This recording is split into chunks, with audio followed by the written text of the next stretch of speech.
तीसरी बार महाराष्ट्र के chief minister बन रहे देवेंद्र फडणवीस जी के पॉलिटिकल करियर की शुरुआत कैसे हुई, उनका राजनीतिक सफर कैसे रहा, ये देखना भी जरूरी है। तो देवेंद्र फडणवीस जी के पिता गंगाधर फडणवीस विधान परिषद के विधायक थे दोस्तों महाराष्ट्र के भीतर। तो फडणवीस जी को सियासत के जो गुण है वो उनके पिताजी से ही मिले। उसके बाद फडणवीस जी जिस नागपुर से आते हैं वहां पर ही राष्ट्रीय स्वयंसेवक संघ का मुख्यालय है, वहां से ही आरएसएस पूरे भारत में अपना कारोबार चलाती है। तो आरएसएस की आइडियोलॉजी, हिंदुत्व की आइडियोलॉजी देवेंद्र फडणवीस के माइंड में बचपन से ही फिट थी दोस्तों, और इसी वजह से आरएसएस की शाखा में हर दिन देवेंद्र फडणवीस जाने की कोशिश करते थे। आरएसएस की सोच से, आरएसएस के जीवन शैली से फडणवीस प्रभावित थे दोस्तों। आरएसएस में जो डिसिप्लिन होती है वो डिसिप्लिन भी देवेंद्र फडणवीस के एडमिनिस्ट्रेटिव वर्क पे हो या उनके पॉलिटिक्स करने के तरीके पे हो, दिखती है दोस्तों। तो देवेंद्र फडणवीस आरएसएस के बाद भारतीय जनता पार्टी में शामिल हुए और एट द एज ऑफ 22 साल की उम्र में ही वो नागपुर शहर में कॉर्पोरेटर बने, और कॉर्पोरेटर बनने के बाद 27 की उम्र में 1996 या 97 के दरमियान वो नागपुर म्युनिसिपल कॉर्पोरेशन के मेयर बन गए दोस्तों। तो इतने कम उम्र में मेयर बनने वाले फडणवीस भारत में दूसरे व्यक्ति है। 2 नंबर पर उनका नाम आता है as a youngest mayor in India.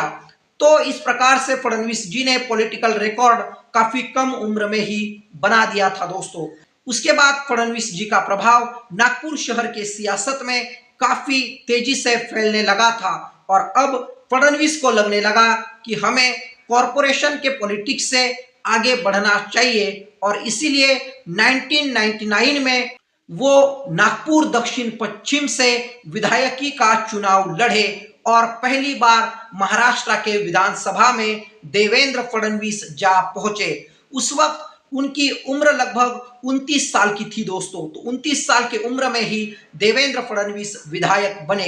1999, 2004, 2009, 2014, 2019 और 2024 ऐसे 6 बार देवेंद्र फडणवीस नागपुर दक्षिण पश्चिम से विधायक बने दोस्तों। तो 6 बार के विधायक देवेंद्र फडणवीस अब तीसरी बार महाराष्ट्र के मुख्यमंत्री बन रहे हैं। तो ये देवेंद्र फडणवीस जी के राजनीति करने का तौर तरीका ही है कि उन्हें इतनी कम उम्र में, इतने कम पलों में इतनी सियासी सफलता मिली है दोस्तों। तो देवेंद्र फडणवीस जी के पर्सनैलिटी के बारे में यह कहा जाता है कि पॉलिटिक्स में वो जल्दी ही आदमी को भाप लेते हैं कि सामने वाला जो नेता है वो किस प्रकार का है, उसका बिहेवियर किस प्रकार का है, उसका नेचर किस प्रकार का है, क्या ये आदमी भारतीय जनता पार्टी को आगे बढ़ाएगा, क्या ये आदमी भारतीय जनता पार्टी का विस्तार कर पाएगा। डिटेल में वो विधायकों के बारे में सोचते हैं दोस्तों। और जो भारतीय जनता पार्टी के 132 विधायक चुन के आए हैं, उन सभी विधायकों को पर्सनली हो, पॉलिटिकली हो, सोशली हो, देवेंद्र फडणवीस बारीकी से पहचानते हैं। काफी माइक्रो लेवल के ऑब्जर्वर देवेंद्र फडणवीस माने जाते हैं दोस्तों। अगला मुद्दा है कैसे पहली बार महाराष्ट्र के मुख्यमंत्री बने देवेंद्र फडणवीस। तो 2014 में पूरे देश में नरेंद्र मोदी जी की लहर थी, नरेंद्र मोदी जी के नाम का सिक्का चलता था। महाराष्ट्र में भी मोदी जी के नाम का सिक्का खूब चला, और भारतीय जनता पार्टी को कभी भी इतना सक्सेस महाराष्ट्र के भीतर मिला नहीं था। 125 विधायक महाराष्ट्र की जनता ने भारतीय जनता पार्टी के चुन के दिए, और उस वक्त देवेंद्र फडणवीस भारतीय जनता पार्टी के प्रांत अध्यक्ष थे। तो फडणवीस जी के ही लीडरशिप में चुनाव लड़ा गया, ऐसी बातें होने लगी। उस चुनाव के वक्त भारतीय जनता पार्टी के सीनियर नेता गोपीनाथ मुंडे जी की डेथ हो रखी थी। वो भारतीय जनता पार्टी के कार्यकर्ताओं के बीच नहीं रहे थे। उसके साथ ही और एक बड़े नेता नितिन गडकरी, जो नरेंद्र मोदी जी के सरकार में हेवी वेट मंत्रालय लेकर बैठे हुए थे, वो केंद्र में काम किया करते थे। गोपीनाथ मुंडे और नितिन गडकरी के बाद सबसे बड़े नेता महाराष्ट्र में देवेंद्र फडणवीस ही थे। तो देवेंद्र फडणवीस जी का नाम सीएम पद के लिए सामने रखा गया। उस वक्त एकनाथ खड़से जो और एक सीनियर नेता थे, उन्होंने देवेंद्र फडणवीस जी का अपोज किया था मुख्यमंत्री बनाने के लिए, क्योंकि मुंडे और महाजन इन दोनों के बाद सीनियर नेता सच में कोई था तो एकनाथ खड़से ही थे दोस्तों। लेकिन फडणवीस जी का टैलेंट, फडणवीस जी की राष्ट्रीय स्वयंसेवक संघ के साथ करीबी, इसकी वजह से फडणवीस एक नए फेस बनकर महाराष्ट्र के सियासत में इंट्रोड्यूस हुए। 2014 से पहले Fadnavis all over Maharashtra popular नहीं थे, लेकिन 2014 में वो महाराष्ट्र के मुख्यमंत्री बने और महाराष्ट्र में पहली बार भारतीय जनता पार्टी का कोई नेता मुख्यमंत्री बना था दोस्तों। मुख्यमंत्री रहते हुए देवेंद्र फडणवीस जी का करियर कंट्रोवर्शियल भी रहा। वो मुख्यमंत्री रहते हुए ही मराठा समाज ने बहुत बड़े बड़े मोर्चे पूरे महाराष्ट्र के भीतर निकाले। ये जो मराठा मोर्चा था, इसको कंट्रोल करने की जिम्मेदारी अब देवेंद्र फडणवीस पर आ चुकी थी। मराठा आंदोलक उग्र हो रहे थे, लेकिन देवेंद्र फडणवीस जी ने मराठा समाज को समझाते हुए या उन्हें नियंत्रण में रखते हुए 13% रिजर्वेशन उन्हें दिया। ये सेपरेट रिजर्वेशन रहा दोस्तों, लेकिन फडणवीस ने ही मराठा समाज को रिजर्वेशन दिया था, ये भी सच्चाई है। देवेंद्र फडणवीस जी के रहते हुए ही मुंबई नेक्स्ट नाम का एक प्रोजेक्ट मुंबई शहर में लॉन्च किया गया दोस्तों, और इसका उद्देश्य यही था कि मुंबई में और ज्यादा बिजनेस आ जाए, मुंबई और ज्यादा विकसित शहर बने। इस प्रोजेक्ट में मुकेश अंबानी या टाटा सन्स, जो रतन टाटा जी की कंपनी है दोस्तों, उनका बहुत बड़ा आर्थिक योगदान रहा और इसी वजह से इस प्रोजेक्ट को टाटा सन्स और मुकेश अंबानी के साथ भी जोड़ा गया। उसके साथ ही देवेंद्र फडणवीस जी ने समृद्धि महामार्ग नाम की एक योजना महाराष्ट्र के भीतर चलाई, जिसको केंद्र सरकार भी सहयोग करती है दोस्तों।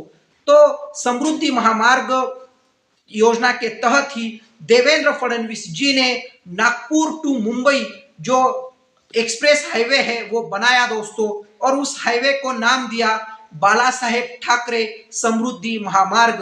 उद्धव ठाकरे जी के पिता के नाम पर इस महामार्ग का नाम ऐलान किया गया था दोस्तों। समृद्धि महामार्ग जो नागपुर टू मुंबई बना था दोस्तों, उसकी वजह से जो 16 घंटे की ट्रेवलिंग थी वो 8 घंटे पर ही आ गई थी। ग्रामीण महाराष्ट्र का विकास इस हाईवे के जरिए भी होता हुआ हमें दिख रहा है दोस्तों, क्योंकि हाईवे के साइड में अब शॉपिंग की कई सारे दुकानें खोली जाती है, पेट्रोल पंप हो या फिर अन्य जो चीजें हैं, उसकी वजह से रोजगार भी बढ़ा है। तो इकोनॉमिकली जनता को स्टेबलाइज करने के लिए इस हाईवे का इस्तेमाल भी हो रहा है। उसके साथ ही देवेंद्र फडणवीस मुख्यमंत्री रहते हुए 1% रिजर्वेशन जो हैंडीकैप पीपल है उन्हें भी दिया गया। देवेंद्र फडणवीस जी के मुख्यमंत्री रहते ही सीएम फेलोशिप स्कीम भी लागू हो गई। सीएम फेलोशिप स्कीम के तहत 21 से 26 के उम्र के जो युवा थे उन्हें इस स्कीम का एडवांटेज मिलने वाला था, और 11 महीने का एक प्रोग्राम इन लोगों के लिए अनाउंस किया गया, जिसके तहत युवाओं को गवर्नमेंट के साथ काम करने का मौका भी मिलता था। इस प्रकार से युवाओं के हाथ को काम देने का कार्य भी देवेंद्र फडणवीस जी ने किया था। देवेंद्र फडणवीस जी ने महाराष्ट्र के किसानों के लिए एक बहुत अच्छी स्कीम चलाई। उस स्कीम का नाम था मांगेल त्याला शेत तळे, यानी किसानों को खेती के लिए जो एग्रीकल्चरल पॉन्ड की जरूरत होती है वो एग्रीकल्चरल पॉन्ड देने का काम देवेंद्र फडणवीस जी के गवर्नमेंट ने किया दोस्तों, और कई लाखों किसानों को इस स्कीम का एडवांटेज भी मिला।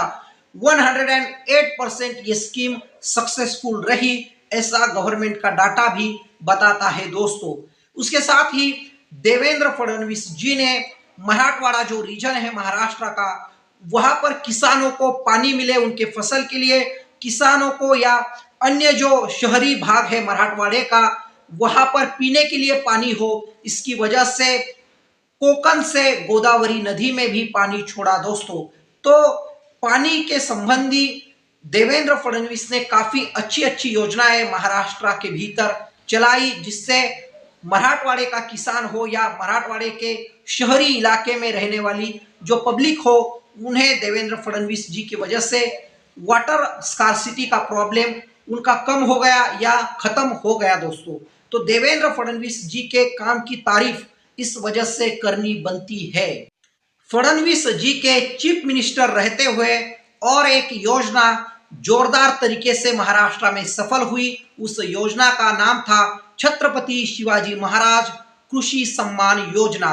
इस योजना के तहत किसानों को पैसे दिए जाते थे दोस्तों, और 34,000 करोड़ से भी ज्यादा पैसे किसानों के अकाउंट में देवेंद्र फडणवीस जी के मुख्यमंत्री रहते हुए डाले गए, और इससे किसानों को काफी फायदा हुआ। ये योजना भी महाराष्ट्र के भीतर काफी सफल रही। तो ऑल ओवर देखते हुए किसानों के हितवादी नेता देवेंद्र फडणवीस मुख्यमंत्री रहते हुए हमें नजर आते हैं। ये जो छत्रपति शिवाजी महाराज कृषि सम्मान योजना थी, इसके तहत 89 लाख फार्मर्स को एडवांटेज मिला दोस्तों। तो इतना बड़ा नंबर हम सोच सकते हैं कि महाराष्ट्र जैसे बड़े स्टेट में ऐसी योजना चलाना काफी क्रिटिकल होता है, लेकिन प्रशासन के ऊपर बेहतरीन पकड़ होने की वजह से फडणवीस जी ने ये योजना भी सफल करके दिखाई। तो वीडियो देखने के लिए आप सबका धन्यवाद, और न्यूज़लेटर इस चैनल को आज तक आपने सब्सक्राइब नहीं किया होगा तो जरूर सब्सक्राइब कीजिएगा, और हमारे आने वाले वीडियो देखना भी मत भूलिएगा। फिर से धन्यवाद दोस्तों।